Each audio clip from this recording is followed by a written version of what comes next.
Hello students, I welcome you all to this belove channel beloved academy.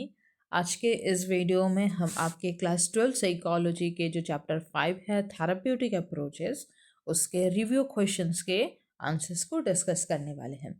इसके पहले हमने chapter 1, 2, 3 और 4 को किया था। अगर आपको इनके वीडियोस देखने हैं तो नीचे प्लेलिस्ट का लिंक दिया है, और अगर आपको इनके नोट्स चाहिए तो नीचे हमारे व्हाट्सएप चैनल का लिंक दिया है, आप वहाँ ज्वाइन करो, मैंने नोट्स शेयर कर दिया है। ओके, ये जो चैप्टर है आपका नाम से पता लग रहा है थेराप्यूटिक अप्रोचेस, यानी थेरापीज में जितने भी अप्रोचेस हम यूज़ करते हैं उनके बारे में आज हम पढ़ेंगे।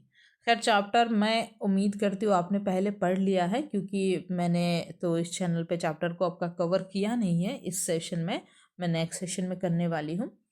तो हम इस बार सिर्फ और सिर्फ रिव्यू क्वेश्चंस को देख रहे हैं।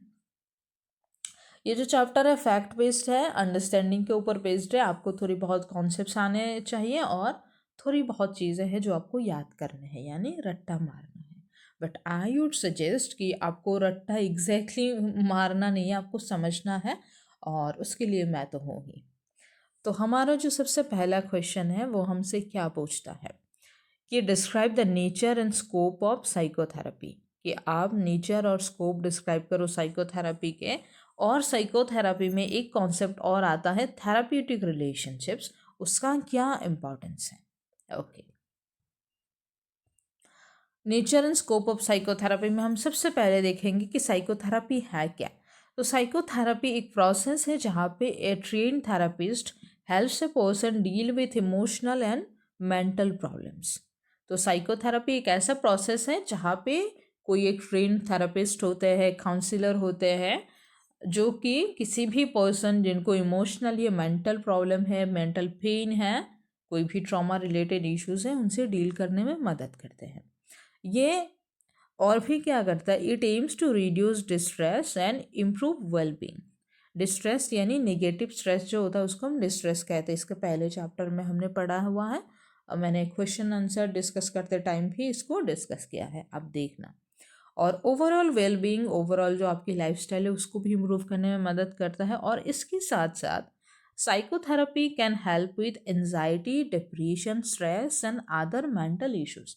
आपको एंजाइटी है, डिप्रेशन है, स्ट्रेस है, या फिर कोई भी मेंटल इश्यूज हैं, उसमें भी ये मदद करता है। अभी हम देखते हैं थेराप्यूटिक रिलेशनशिप क्या है। So therapeutic relationship or the bond between therapist and client is very important. तो जो बॉन्ड है, जो कनेक्शन होता है थेरापिस्ट और क्लाइंट के बीच में, उसको हम कहते हैं थेराप्यूटिक रिलेशनशिप। और ये बहुत ही इंपॉर्टेंट है। क्यों इंपॉर्टेंट है? A good relationship build trust. जब आपका किसी से अच्छा बॉन्ड होता है तो आपका उसमें ट्रस्ट बनता है, और इस वजह से making the client feel safe and open to sharing thoughts and feelings. This trust helps in healing and personal growth. तो जब आप किसी के साथ आपका बॉन्ड अच्छा होगा, आप सेफ फील करोगे और आप ओपनली अपनी बात रख सकोगे। और ये बहुत ज़रूरी है, क्योंकि फिजिकल कोई भी पेन होता है हमें, मानो कट्स हो गए हमें, है ना। तो अगर कोई कट हो गया तो दिखता है, ब्लिस्टर्स हो जाते हैं, बहुत कुछ हो जाता है फिजिकली, सर पे चोट आ जाता है, वो दिखता है। आप डॉक्टर के पास जाते हो, आप अगर नहीं भी बोल पाते हो, बोलते हो तो अच्छा है, कई बार ज़रूरत नहीं पड़ती, वो देखते ही आपको मेडिसिन दे देते हैं, आपको क्या मेडिकेशन है वो बता देते हैं, उस अकॉर्डिंग आपको ट्रीटमेंट देते हैं। लेकिन यहाँ पे तो केस उल्टा है ना, यहाँ पे तो आपके अंदर की बातें हैं। तो अंदर की बातें जब तक खुलकर नहीं बताएंगे, तब जो आपको हेल्प करना चाहते हैं, जिनकी काम है, वो तो समझ नहीं पाएंगे। तो इसीलिए अपनी बातें शेयर करना बहुत इंपॉर्टेंट है, और शेयर करने के लिए एक अच्छा बॉन्ड होना, सेफ फील करना, ट्रस्ट बिल्ड करना बहुत इंपॉर्टेंट है। Question number 2, what are the different types of psychotherapy, on what basis they are classified. तो साइकोथेरेपी के बहुत सारे टाइप्स होते हैं, कुछ मेन जितने भी हैं हम उनको डिस्कस करेंगे, और ये जो क्लासिफिकेशन बेस्ड होता है इनके अप्रोच पे और मैथड्स पे, मतलब क्या मेथड यूज़ किया जाता है और इनकी क्या अप्रोच है। अप्रोच है का मतलब कौन सी जगह पे कौन सा चीज़ यूज़ किया जाता है, आप ऐसा समझ लो। तो जो मेन टाइप है, सबसे पहला है साइकोडायनामिक थेरेपी। साइकोडायनामिक थेरेपी में क्या होता है, focus is on unconscious conflict. तो अनकॉन्शियस कॉन्फ्लिक्ट मतलब कई बार क्या होता है ना, आप देखना हम दो ऐसे डिलेमा में फंस जाते हैं। मतलब डिसीजन मेकिंग जब करना होता है या फिर दो चीज़ों में मतलब हमें ऐसे चूज़ करना, हाँ वही डिसीजन मेकिंग। तो एक अनकॉन्फ्लिक्ट रिजोल्यूशन होता है। कई बार आप चाहते हो कि मैं ये करूँ, लेकिन कुछ तो होता है आपके अंदर जो आपको उस चीज़ को करने से रोकता है। तो ये सारी चीज़ें होती है अनकॉन्शियस कॉन्फ्लिक्ट। मतलब आपको पता नहीं चल रहा है कॉन्शियसली क्या हो रहा है, लेकिन आपको लग रहा है अंदर अंदर कुछ तो है। फिर है बिहेवियर थेरेपी। तो बिहेवियर थेरेपी जो है चेंजिंग बैड हैबिट्स पे काम करता है। कोई गलत आदत लग जाती है उसको ठीक करने के लिए बिहेवियर थेरेपी।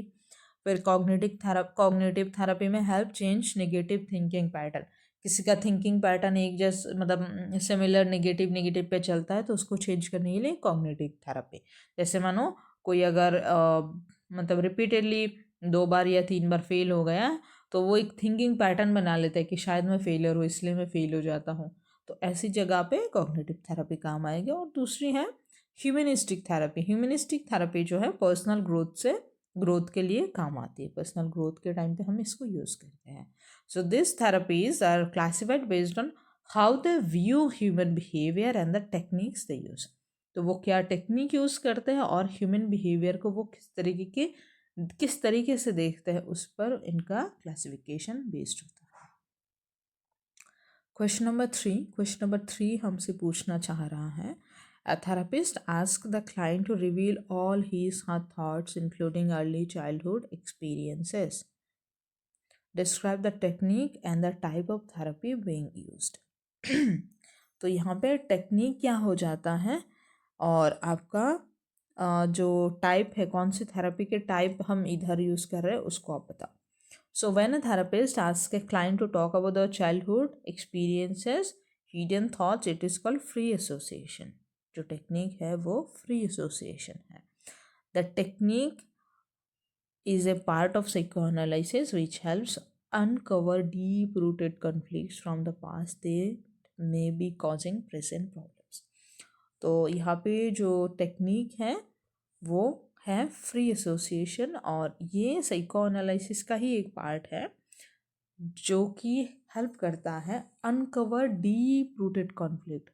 मतलब हो सकता है ना कि बचपन में कुछ चीज़ें हुआ हो और हम शायद कई बार भूल जाते हैं कि बचपन में हुआ, बट धीरे धीरे धीरे मतलब भूल जाते यानी हम ध्यान नहीं देते, याद नहीं रखते।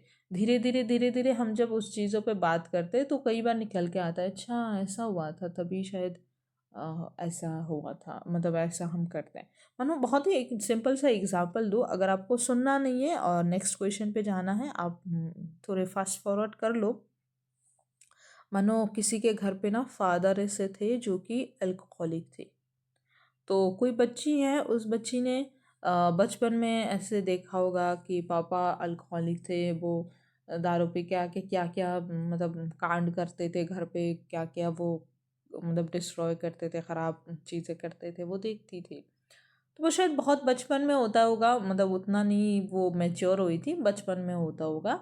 फिर मानो पापा गुजर गए तो फिर चीज़ें एज यूजुअल हो गई। बट कई बार वो क्या होगी, मानो वो दोस्तों के साथ कहीं बाहर गई है, जब बड़ी हो गई है, कमाने वाने लगी है, जॉब वॉब करने लगी है, तो कुछ कुछ होंगे उसके दोस्त वगैरह जो मतलब ऐसे लाइक ड्रिंक्स वगैरह करते होते होंगे, तो वो उनसे बहुत चिढ़ जाती है। मतलब कोई वजह नहीं है, ना ही वो लोग दारू पी के कुछ उल्टा पुल्टा करते, कुछ नहीं करते, लेकिन ये बहुत चिढ़ जाती है। तो यहाँ पे अगर हम देखें तो कुछ नहीं था, बचपन में वो चीज़ें हुई थी, बहुत छोटे उम्र में, फिर पापा नहीं रहे, उन चीज़ों का कोई बात ही नहीं हुई कभी फिर, और ये अभी ऐसे कर रही है। तो वो जो चाइल्डहुड ट्रॉमा था, उस ट्रॉमा की वजह से ये डीप रूटेड एक कॉन्फ्लिक्ट है, इसके अंदर बैठ गया है।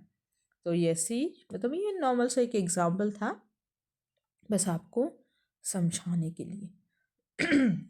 फिर आप बताओ कि वेरियस टेक्निक्स यूज्ड इन थेरेपी।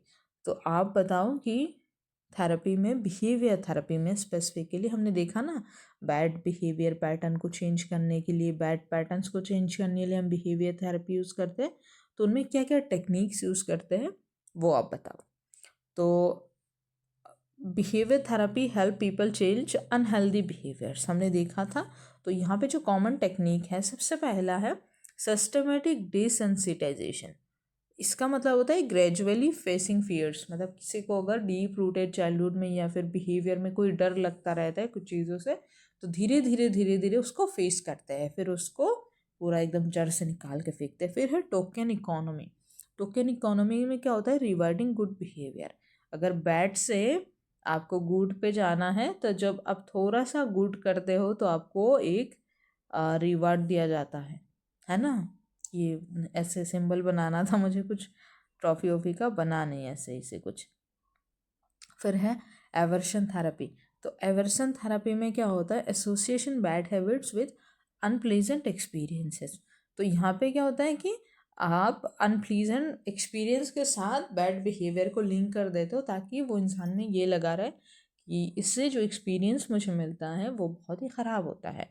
जैसे मानो एक चाय का कप है, बना तो है, अच्छा आपको समझ आ रहा है ना ऐसे जो भी है टी कप। तो ये जो टी कप है बहुत ही गर्म रहता है। तो कोई बच्चा है जिसको बहुत गंदी आदत है चाय पीने की, तो आपने क्या करा, एक गर्म कप को बच्चे के हाथ से टच करवा दिया। तो वहाँ पे इसको जो एक्सपीरियंस हुआ बहुत ही अनप्लीजेंट था, गर्म लगा। तो इससे उसको जो बैड हैबिट है वो छूट जाएगी, उसको लगेगा मैं इसको टच करूँगा तो मुझे गर्म लगेगा। तो ऐसी ऐसी चीज़ें होती है। ये बच्चे तो करते ही हैं, मतलब बच्चों से ये हम करवाते वरवाते हमारे घर वर में। तो फिर है मॉडलिंग। तो मॉडलिंग का मतलब होता है दूसरे का देख के सीखना, learning by observing others. Okay. फिर हमारा पांचवा प्रश्न हमसे पूछता है that explain with the help of an example how cognitive distortion takes place. Okay, मैं थोड़ा सा पानी पीती हूँ। ओके, तो डिस्टॉर्शन का मतलब हमने 5 चैप्टर में पढ़ा था। बॉडी डिस्टॉर्शन हमने पढ़ा था, कॉग्निटिव डिस्टॉर्शन अभी हमारा कॉन्सेप्ट नया है। तो डिस्टॉर्शन का मतलब होता है डिसप्रोपोर्शन। डिस्टॉर्शन का मतलब होता है डिसप्रपोर्शन, जो सेम प्रोपोर्शन में नहीं है, मतलब इक्वली डिवाइडेड नहीं है। तो यहाँ पे कौन मतलब डिस्टॉर्शन का बेसिक इंग्लिश में मतलब ये है। तो यहाँ पे है कॉग्निटिव डिस्टॉर्शन। तो कॉग्निटिव डिस्टॉर्शन का मतलब होता है कि बंदा जो सोचता है वो रियलिस्टिक नहीं है, लेकिन वो सोचता है ऐसा है। Cognitive distortion happen when people think in A way that is not realistic. तब रियलिस्टिकली इंसान सोचता नहीं है। जैसे कि एग्जाम्पल है, कोई बच्चा है जो एक सब्जेक्ट में फेल हो गया और वो सोचने लगा I am a complete failure, जबकि they have done well in other subject, जबकि बाकी सारे सब्जेक्ट में उसने अच्छा किया, लेकिन एक में फेल हो गया तो उसको लगा मैं तो फेलियर हूँ। तो ये रियलिस्टिक बात हुई है क्या? नहीं ना।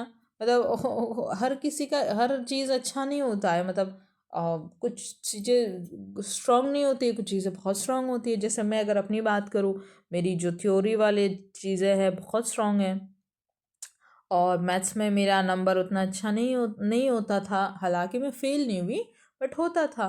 तो अगर मैथ्स के मैं कम नंबर मिलने से मैं अपने आप को ऐसे समझती हूँ कि मैं तो फेलर हूँ, मेरे को तो कुछ नहीं आता, तो यहाँ पे मेरा क्या होगा, कॉग्निटिव डिस्टॉर्शन हो जाएगा। So this is an example of over generalisation where one bad event is seen as pattern.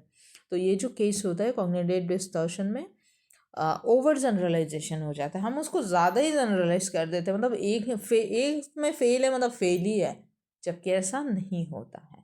तो एक बैड चीज़ को हम पैटर्न की तरह देखने लगते हैं, जो कि देखना नहीं चाहिए। ओके, फिर है हमारा छठा प्रश्न। हम थोड़ा स्लो ही चल रहा है, थोड़ा सा मेरे को ना जुकाम सर्दी है, इसलिए मैं उतना तेज़ तेज़ नहीं बात कर पा रही हूँ, आप स्पीड बढ़ा लेना। So, which therapy encourages the client to seek personal growth and actualize their potential? वो right about the therapies which are based on this principle. तो कौन सा वो थेरेपी है जो क्लाइंट के पर्सनल ग्रोथ को और सेल्फ एक्चुअलाइजेशन नहीं, पोटेंशियल को एक्चुअलाइज करने में, मतलब फुल पोटेंशियल तक पहुंचने में हेल्प करता है। और ये जो थेरेपी है कौन से प्रिंसिपल पे बेस है, आप ये भी बताओ। तो यहाँ पे जो थेरेपी है वो है ह्यूमनिस्टिक थेरेपी, हम पहले ही देख चुके हैं। Help people grow and reach their full potential, है ना। तो जैसे एग्जांपल में हम देखेंगे client centred therapy where the therapist provides a supportive environment. तो अगर कोई थेरेपी मतलब जो ओवरऑल टाइप है वो है ह्यूमनिस्टिक थेरेपी, और इसमें भी जो स्पेसिफिक अगर हम देखें तो वो है क्लाइंट सेंटर थेरेपी, जो कि थेरापिस्ट क्या करता है, वो अपने क्लाइंट को एक सपोर्टिव एनवायरनमेंट प्रोवाइड करता है कि उनकी पर्सनल ग्रोथ हो और वो पोटेंशियल के हाईएस्ट लेवल तक जाके पहुँचे। और ये जो बेस्ड है वो है गेस्टॉल्ट थेरेपी पे। सॉरी यहाँ पे, हाँ हाँ, जो ह्यूमनिस्टिक थेरेपी है इसके ही पार्ट में आता है क्लाइंट सेंटर थेरेपी और गेस्टॉल्ट थेरेपी। हाँ सॉरी, तो दोनों ही सेम है, which focuses on self awareness and the present moment. तो ह्यूमनिस्टिक थेरेपी आपका थेरेपी है, और यहाँ पे स्पेसिफिक अगर हम उसके अगर अंदर जाके पार्ट में देखें तो सबसे पहला हमारा है क्लाइंट सेंटर थेरेपी और दूसरा हमारा है gestalt therapy. Sorry, my bad.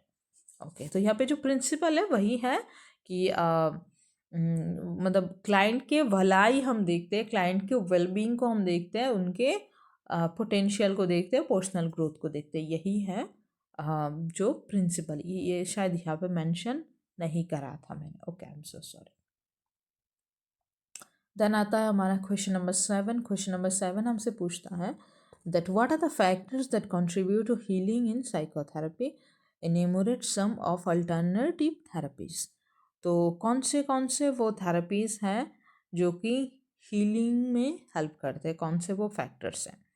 तो अगर आपको साइकोथेरेपी में हील करना है तो वहाँ पे कौन कौन सी चीज़ें ज़रूरी है। सबसे पहला है थेरेपिस्ट स्किल्स। मतलब आप अगर थेरेपी पे गए हो, मतलब आप अगर थेरेपी पे गए हो, मानो आपका मुंह थोड़ा ऐसा था, तो आप ऐसे से आपका मुंह मतलब बड़ा नहीं हो जाएगा, स्माइलिंग से हो जाएगा, सैड से आप हैप्पी हो जाओगे, मतलब आपका हीलिंग हो जाएगा। वो कौन कौन सी फैक्टर्स पर डिपेंड करता है। सबसे पहला थेरेपिस्ट में स्किल कितनी है, फिर क्लाइंट की कितनी विलिंगनेस है, क्लाइंट में कितनी इच्छा है कि वो हील करे, वो यहाँ से यहाँ जाए, और तीसरा है थेराप्यूटिक रिलेशनशिप, थेरेपिस्ट और क्लाइंट के बीच कितना अच्छा रिलेशनशिप है, कितना अच्छा बॉन्ड है, उसके ऊपर भी डिपेंड करता है। और इसके अगर कुछ अल्टरनेटिव देखें मतलब हीलिंग के, तो आप योगा कर सकते हो, मेडिटेशन कर सकते हो, हिप्नोथेरेपी भी काम करता है जो कि आपके स्ट्रेस को रिड्यूस करने में और ओवरऑल वेलबींग को प्रमोट करने में हेल्प करता है।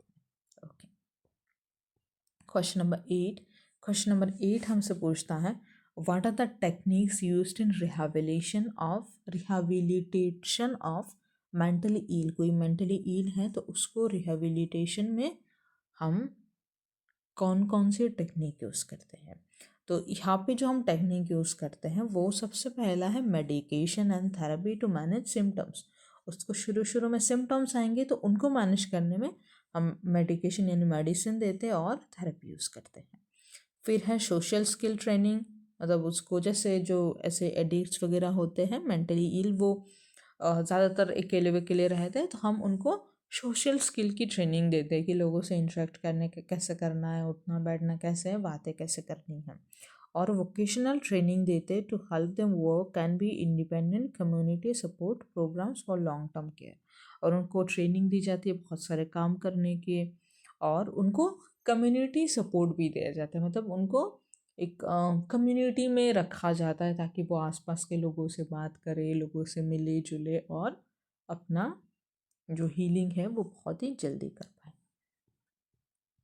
क्वेश्चन नंबर 9 है how would a social learning theorist account for a phobic fair of lizard and cockroach. कि अगर किसी को लिजर्ड से या कॉकरोच से डर लगता है तो कोई भी थ्योरिस्ट, सोशल लर्निंग थ्योरिस्ट इसको कैसे अकाउंट करेगा, मतलब इसको प्रेजेंट कैसे करेगा, इसके पीछे क्या क्या चीज़ें, रीज़न वगैरह क्या क्या बताएगा। तो फोबिया जो है वो डिफरेंट थ्योरीज़ में अगर हम देखें तो सोशल लर्निंग जो थ्योरी है, मतलब अलग अलग थ्योरी पे ना, मतलब एक ही कॉन्सेप्ट को आप डिफरेंट थ्योरी में एक्सप्लेन कर सकते हो। ये आप जब और बड़े होंगे आपको बहुत सारी चीज़ें पता चलेगा, आप ग्रेजुएशन में जाओगे, मास्टर्स वगैरह पे जाओगे ना, तो ऐसे ऐसे कॉन्सेप्ट को और डिस्क्राइब करके हम पढ़ते हैं। तो सोशल लर्निंग थ्योरी पे बताया जाता है कि किसी को वो लीजर्ड्स का या फिर कॉकरोच का डर डेवलप तब होगा शायद जब उन्होंने अपने पेरेंट्स को reacting fearfully to them. This is called observational learning.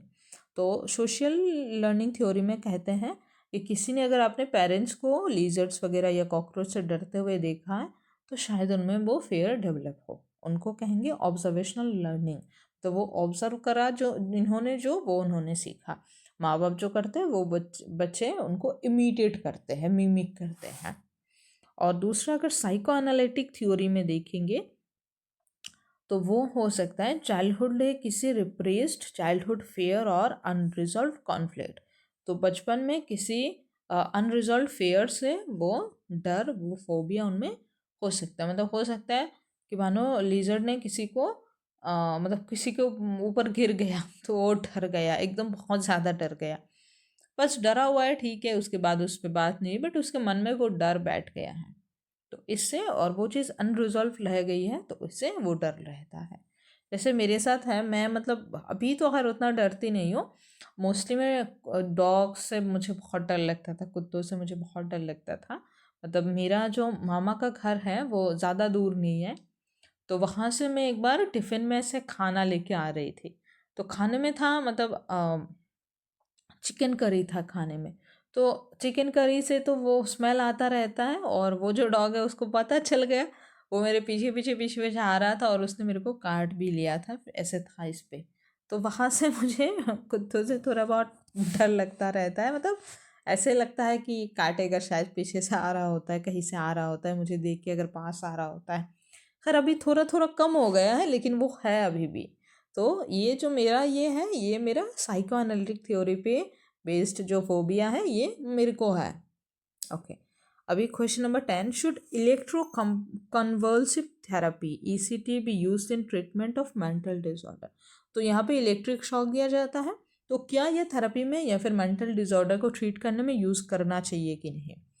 तो ईसीटी जो है बहुत ही सीवियर डिप्रेशन है अगर, और अगर treatments do not work, treatment अगर काम नहीं कर रहा है तब जाके यूज़ करना है, क्योंकि it involve passing electric currents to the brain to relieve symptoms, क्योंकि इससे इलेक्ट्रिक करंट पास किया जाता है ब्रेन के through. Okay, so well, effective it should only be used when absolutely necessary due to due to possible side effects like memory loss. तो ये तभी use करना चाहिए जब बहुत ही ज़्यादा अगर ज़रूरत हो, नहीं तो नहीं करना ही सही रहता है। अभी हमारा लास्ट क्वेश्चन है, what kind of problems is cognitive behaviour therapy best suited for. हमने देखा था कॉग्निटिव बिहेवियर थेरेपी जो हमारे थिंकिंग पैटर्न को चेंज करता है, तो उसके लिए क्या मतलब वो थेरेपी कौन कौन से प्रॉब्लम के लिए बेस्ट सुइटेड है। तो सीबीटी जो है most suited for depression and anxiety.